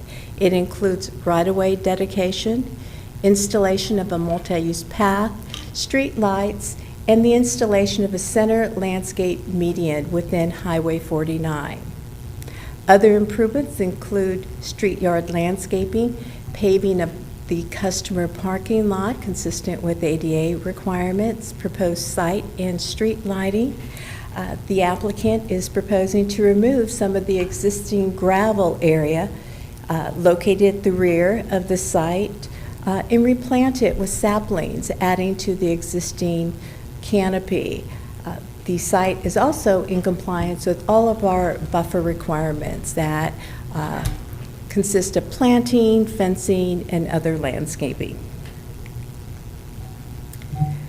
So this is the rezoning site plan. I'd like to point out a couple of the improvements. Again, the compliance with the Highway 49 corridor plan, a landscape median within 49 east of their driveway, installation of a multi-use path, street trees, landscaping, and paving of their circulation area. This case was presented to the Planning and Zoning Board at its January 20th meeting. The discussion focused around buffer and screening of the proposed outdoor storage, as well as a need for a right turn lane into the site. Now, staff did share with the board that town staff and NCDOT worked closely in evaluating this project and determined that a right turn lane into the site based on the site's intensity and use was not warranted. After public comment and deliberations, the Planning Board considered the decision criteria and the required findings, then unanimously approved a motion to recommend that the Town Council approve this petition as conditioned and make the required findings. So in summary, this is a request to rezone 2 properties from neighborhood commercial to a conditional general commercial zoning classification for the purpose of allowing ancillary outdoor storage for building material business. As designed, the property comes into compliance with adopted plans such as the Highway 49 Corridor Plan and other sections of the Unified Development Ordinance. Staff's recommendation is you accept the Planning Board's recommendation to approve as conditioned. I'm just going to mention a couple of the conditions. Some conditions of approval include restricting future use such as salvage or scrapyard activities, automotive repair and sale, self-storage facilities, and so forth. They obtain all required permits, and the development needs to be consistent with the rezoning plan considered here tonight. This council's consideration and action qualifies for the 1 meeting process. Staff recommends that the council conduct the public hearing and approve the zoning map amendment H 2025-02 as conditioned and make the required findings for reasonableness and consistency with the Harrisburg area's land use plan. So I will stand by to answer any questions you may have after the public hearing. Thank you, Shelley. At this time, we will open the public hearing. Again, we did have a sign-up sheet outside of council chambers prior to the meeting. We do have 2 folks that signed up to speak. First up, we have Bridget Grant. And Bridget, just state your name and address for the record. Good evening, Bridget Grant, Land Use Consultant with Moore & Van Allen, 100 North Tryon Street, Charlotte, North Carolina. Mayor, members of the board, it's a pleasure to be here tonight on behalf of Foyles and the Torrance family. Shelley did a phenomenal job going through all the site basics, so similar to Mr. Young, I'm happy to answer any questions should you have them. Thank you. Thank you. Next, we have Mike Torrance.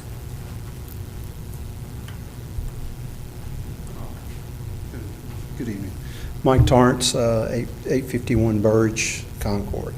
Foyles Incorporated is a family business. I've been around forever, unfortunately. A good thing and a bad thing. I got my son and my daughters are also, they're 5th generation. I'm 4th generation. We're right up the road. Okay. This system that we were doing at the center that we have now, the recycling center, the customers have to come in and they buy new and used metals, steel, angle iron, aluminum, channel, that type of thing. They have to come through a recycling center yard and pick it up. Matter of fact, we sell to all the municipalities here. Harrisburg, Charlotte, Concord, we help all of them. Fire department, whatever we can do, we'll help anybody. So the goal was to move the facility from there to right up the road up here, these parcels, and have them outside. They'll be out of sight, out of view. I'm a neat freak. I like everything neat, so you ain't gonna have to worry about that part of it. But be happy to answer any questions you have or anything we can do for you. But I appreciate everybody. Thank y'all very much. Thank you, Mr. Torrance. Council, do we have any questions for our 2 folks that are here, as well as Shelley? I do. I'm not sure exactly who, and I appreciate you coming in. One of the questions I have, because I've actually sold you a chain, you made me a great deal on a chain. So I'm a customer. But is there anything we can do about, since you are a neat freak, beautification or hiding? I mean, it's a scrapyard. It is what it is. But is there anything else? I know that's out of scope for what we're talking about here. But for that other piece of property, have you thought through that? You're talking about the actual recycling center? Yeah. We planted years ago, I mean, it's about $40,000 worth of trees. Yeah. That are all the way up the side there. We actually built a berm almost 22 feet high. Yeah. To try to do it. The only thing you can't do is where the fence is. The only thing we thought about doing there, you can, we want a roll gate that's automatic. We've had it hit like 15 times. Just public, people, you'd be surprised. So we've replaced it. So the only thing I really know about the actual entrance down there is maybe putting the same thing we were talking about doing up here, putting the lattice or something where you couldn't see inside the fence, that way down Yeah. to there. I know it's out of scope for here, but I implore you, because that is like one of the entrances to our town, and second only to Moorhead, where they get to see the landfill, like, welcome to Harrisburg, and, but again, I know that's out of scope, and you guys have done a wonderful job of securing this place and making sure it's going to be presentable and taken care of, so I applaud you for that. Thank you. I have a comment. Similar to what you just said, so it is kind of the entrance to Harrisburg, and so, and it might be out of the scope, but I just want to say it just because I'm curious, in terms of the aesthetics of the building outside, like is there, and I know it's recycling, so are you going to touch that in any way, or is it just the storage unit in the back that you are focusing on? I'm sorry, I want to make sure, are we talking about If you go back we're to talking about the new building? this. Yes, ma'am. So with all the improvements, as far as the buildings were bricked and stuff earlier when we bought them to come in compliance. So then, like I said, with the asphalt, the trees, the landscaping that we're doing in the front, and I don't mean this bad, we cleaned it up. Okay. It was, I wish you had pictures before. Literally, I'm not exaggerating. I pulled at least 62 cars out of there. Pulled trucks, campers, old bodies of, I don't even know what they were, to be honest with you, and stuff. So just a tremendous cleanup when we got the property. What really happened was it was zoned general commercial. And then what happened was when I purchased the property, there was a lease already there. And as a gentleman, I honored the guy's lease and let him stay there. Okay. Well, as soon as the lease was up, thank you very much. We're going to clean it up. So we went in there and cleaned everything out because, like I said, the idea is I want when you come in, you drive in, you see it. You won't see anything from the road, by the way. It's 21 feet down. So when you go down, I thought you were talking about the other scrapyard. I'm sorry. When you come in, you won't see anything. There's nothing in the front. There'll be no like racks or anything in the front at all. It'll be parking like you see now, what you see up through there. Yes, ma'am. Yeah, I want it to look good too. Okay, thank you. Yes, ma'am. Should the residents expect any additional, like, noises, odors? Is there going to be any chemical uses there None. that they'll be detecting? No. We do have to chop and saw, okay? But it's within inside that building and you won't see it. Now, there could be occasionally outside, I won't say that, where we have to take a torch, something that comes in, we got to cut it down real quick, but most of it will be done in-house by saw or a chop, like a machine that just chops it. And it's so far away from anything else, it shouldn't, I can't imagine anybody hearing anything. And as far as the trees in the back, like in the flood zone, like, are those going to be intact, or are you Yes, we thinking haven't of- messed with any of those. I didn't remove anything. When we got to the property, all we did was clean it up. Now, we did put some, millings down just to make a road, in there. We're done. But we didn't take anything out. If it wasn't already there, we didn't take it out.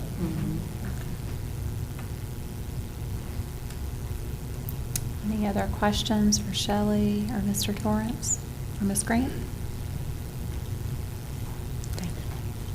So the only thing I'll add to some of the questions we've just heard, so looking at the aerial photograph, there's no proposal to touch any of the nice, these are hardwoods. The tree stands in the back, in fact, they're going to remove a portion of the gravel circulation area and replant it with saplings. Additionally, I think you'll see a big difference in this site. They've worked hard and with us for over a year on nailing down the site designs, and it includes landscaping like you would see in a brand-new development along the frontage, street-side landscaping and multi-use paths, street trees, and street lights adjacent to the tree, or adjacent to Highway 49, paving of the parking lot as well, and the additional buffer landscaping on the sides and within Highway 49. Are there any signage rights out there? Are they allowed to put a sign out there? Or?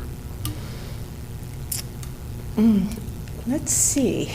Let's see. So there's no existing, you're talking about signage? Yeah. So they will have to comply if they propose to do a sign along the frontage, a monument sign, they will have to comply with Okay. the town's Standard. current ordinance Yeah. that would go for any walls on the building as well. That'd be under separate permit.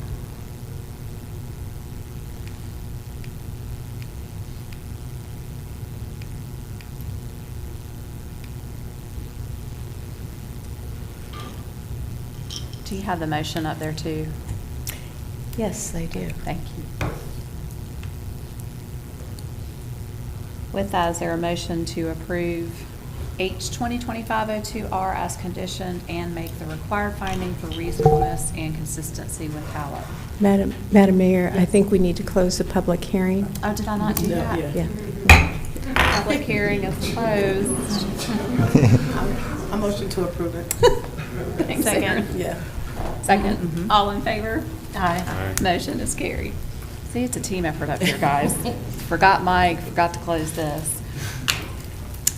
Great, we do not have any old business this evening, but we do have one item for new business. It's consideration of contract for fireworks for the Harrisburg July 4th celebration. And we've got Jim Spinas going to start us off, and Sean. Yes. We get the dynamic duo again. About the heavy hitter tonight. Good evening, Mayor, Council. It's happy to be here tonight to talk to you. Despite, the last couple of weeks of crazy cold weather, we've been busy dealing with summer and starting to think about, of course, our July 4th celebration. And with that, some of the bigger plans are really going forward, and one of them is about fireworks. And so with that, I'm going to turn it over to Assistant Director Sean Marble, and she'll take you through with giving you more information. Good evening, Mayor and Council. Tonight we're here for the consideration of the contract for fireworks for the Harrisburg July 4th celebration. So some background. So this year our nation will commemorate and celebrate the 250th anniversary of the signing of the Declaration of Independence. This year at our July 4th event, we will also be celebrating the 29th year of the event. And the event has been having 2 nights of fireworks for over 20 years. So fireworks location change. So this year we will be shooting the fireworks from the YMCA parking lot area, specifically the grassy area at the top of the parking lot once you pass the YMCA sign on the left. In doing so, this will free up space on fields 1 and 2 at the park. This will not only allow people to spread out, but it will also give us room to add additional elements to the event. It will also protect our new beautiful artificial turf fields once those are done from potential fallout if we were to shoot the fireworks from parking lot F. And it will also allow for additional parking not only inside the park in parking lots E and F, but also allow for an additional access point from Harris Depot Park for patrons that come to the event to be able to walk over. So this is an overview of the new site. You can see the YMCA, that parking lot area there. Hopefully you can see the amphitheater lawn and the field down there where everybody's going to watch the fireworks. And that red circle denotes the fireworks fallout zone. So the cost for the show, last year the fireworks show was $33,250. The proposed fireworks show for this year is $70,000. Additional funds were added to the July 4th budget last year to be able to celebrate the 250th anniversary of our nation this year. So some of those additional funds will go to cover the additional cost of the fireworks. So the cost impacts. So this year, we could expect a highly choreographed show both nights with different soundtracks and designs to give the audience two completely different experiences from one night to the next. We'll get the highest quality shells and special effects from around the globe. You can expect to see an increased shell count by over 850 over the course of 2 days. And then also, we want to make sure and provide a show that's truly impactful and in celebration of our nation's 250th anniversary. So popularity of the fireworks, right? We put on a great event, but we know one of the biggest draws is our fireworks show. So from the data in this chart, this is from last year, you can see the attendance increase on the 3rd and the 4th between those hours of 7 and 9. We know people are really coming in during those hours to listen to the music and get ready for those fireworks shows. So a little bit of additional information. So unfortunately, our past fireworks vendor was not able to make the YMCA site work for them this year. They've also not been able to provide a choreographed show for us. The current contract that is proposed is with Pyrotechnico.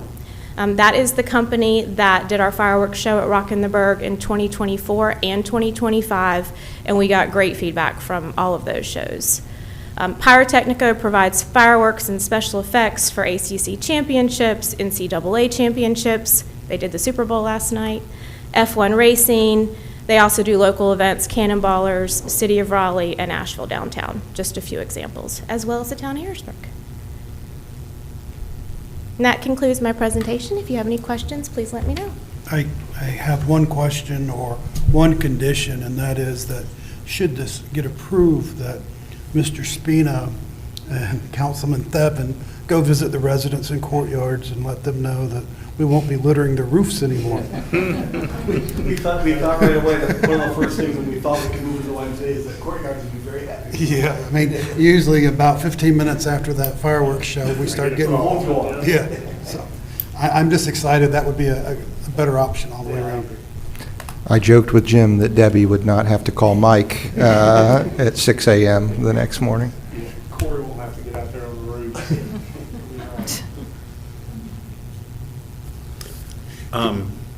Not to be Debbie Downer, what if it rains? We get our money back, or? There's a contingency plan in there, opportunity to reschedule shows for later dates. Okay. Yeah.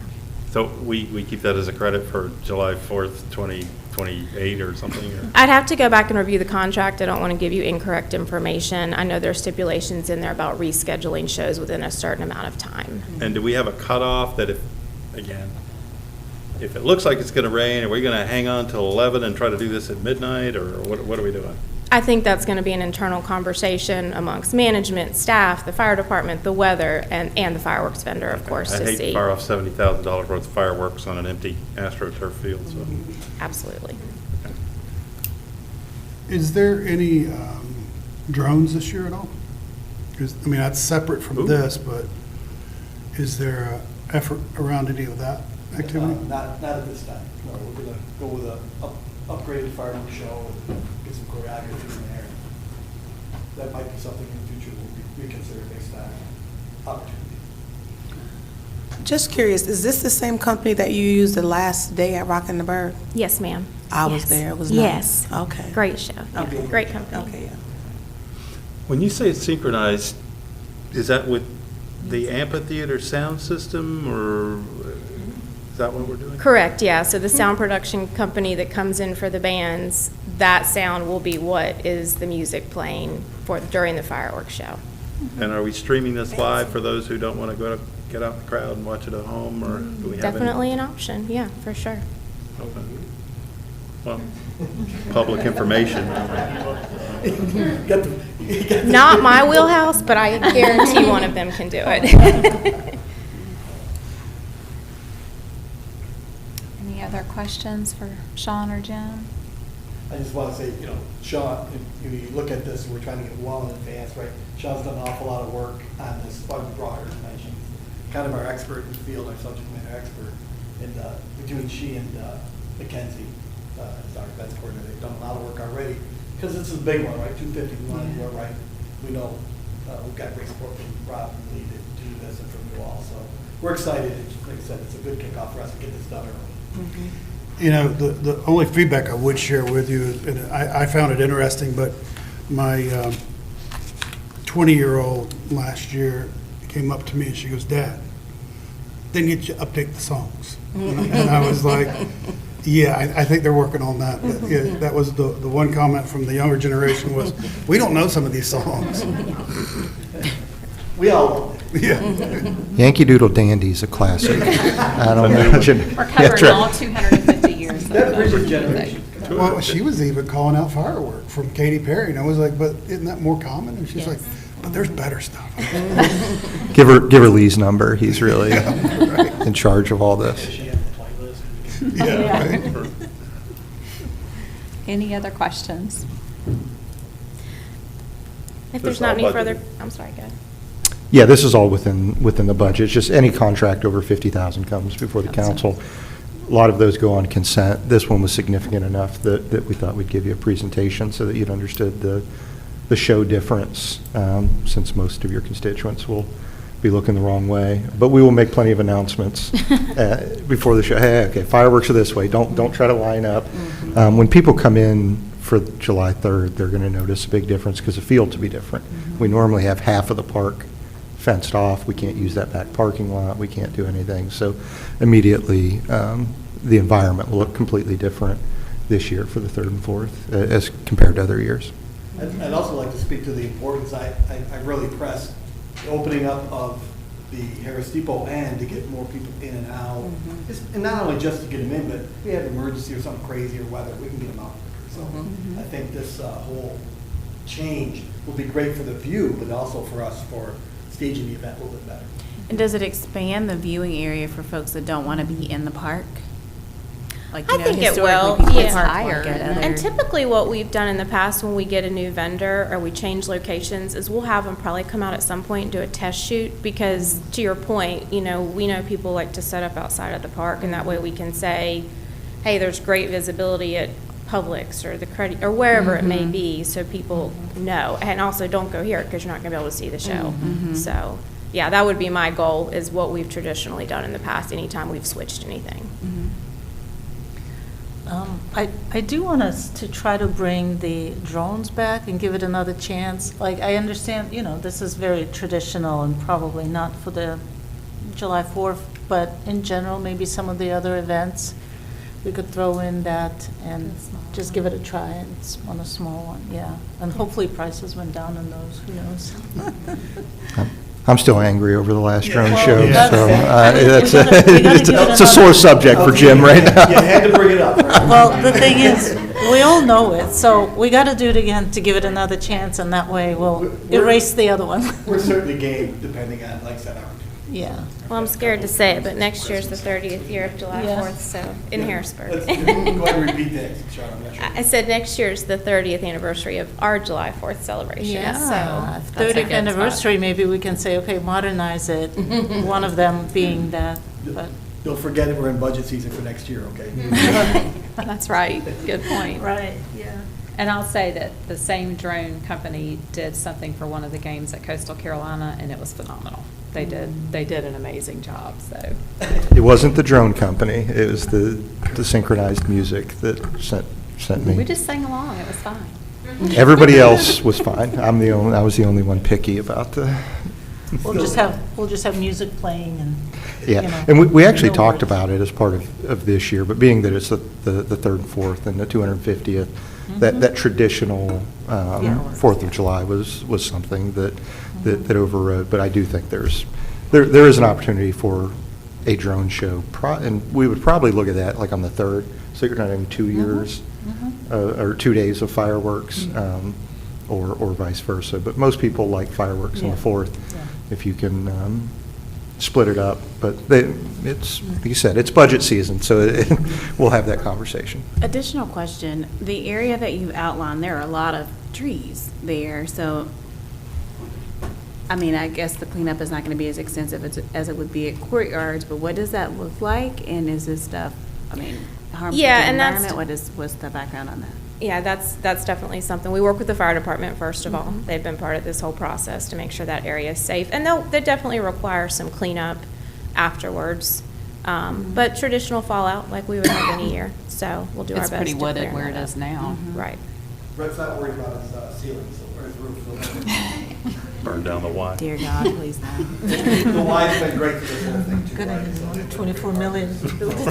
Yeah. All right. Any if other there questions? is No other questions. Is there a motion to approve the contract with Pyrotechnico for $70,000 for 2 firework displays for July 3rd and 4th at the 2026 Harrisburg July 4th celebration event? Motion approved. Whoa. Stereo. 1 and 2. You Go can ahead. pick. I'll Carly. motion approved. Second. Chris is second. All in favor? Aye. Motion is carried. Thank you guys so much. Thank you all. Let's see here. I did not have any action items written down. Did I miss something on that too? Okay. Perfect. With that, we do have a quick need for a closed session this evening to discuss legal matter and a property acquisition. So with that, is there a motion to move into closed session? So moved.